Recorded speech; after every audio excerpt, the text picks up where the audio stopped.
I came home 5 minutes early that day, just 5. And in those 5 minutes, I saw everything: my husband, the maid, and the betrayal that would change my life forever. My name is Rachel Carter. I was married to the most powerful real estate mogul in Chicago, Mr. David Carter. From the outside, we were the perfect couple.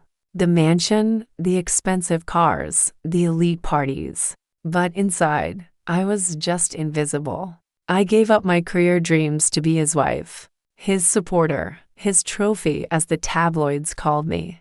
But that day, the day I came home early from my friend's lunch, was the day my world shattered. I pushed open the bedroom door, smiling, excited to surprise him with the watch he'd been eyeing.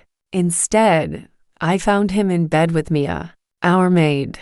She was in my robe, and he didn't even look guilty. "Rachel," he said, calmly getting out of bed. "Why are you home so early?" I stood frozen, staring at the woman I paid every month and the man I married. Are you serious right now?" I managed to whisper, the watch box trembling in my hand. David sighed. "Don't make this dramatic. This didn't mean anything." I laughed, a hollow, broken laugh. "It didn't mean anything? You cheated in our bedroom, David." He stepped closer. "Rachel, be smart. You leave, you have nothing. You won't survive without me. You don't have a career. You don't even have friends without my name attached." That was the moment. The exact moment something inside me broke, and something stronger was born. I didn't scream. I didn't cry. I just whispered, "Watch me." The next morning, I filed for divorce. He didn't fight, he laughed. "You won't last a month out there," he said in the lawyer's office. "No money, no contacts, no skills. You were just a decoration." I moved out that night. No alimony, no property.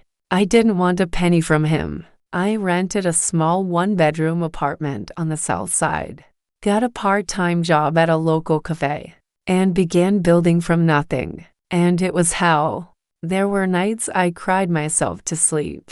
Days I questioned if David was right. My nails were no longer manicured.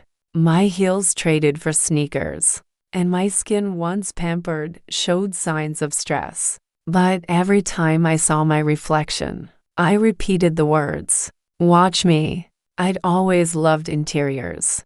Designing, decorating, color theory, it had been a secret passion. I started offering free redesigns for small apartments on Craigslist, just to build a portfolio. I used thrift store items, flipped furniture, painted walls myself. Soon, people started noticing. A small influencer tagged me. Then a realtor hired me to stage a house. Then a restaurant asked me to design their lounge. 6 months later, I launched Reborn Spaces by Rachel. I worked 16 hours a day, took client calls in between shifts, bought secondhand, repurposed everything. 1 year after leaving David, I was on the cover of Chicago Home Living. He called, I didn't answer. 2 years after the divorce, I was invited to a high-profile real estate gala as a keynote speaker.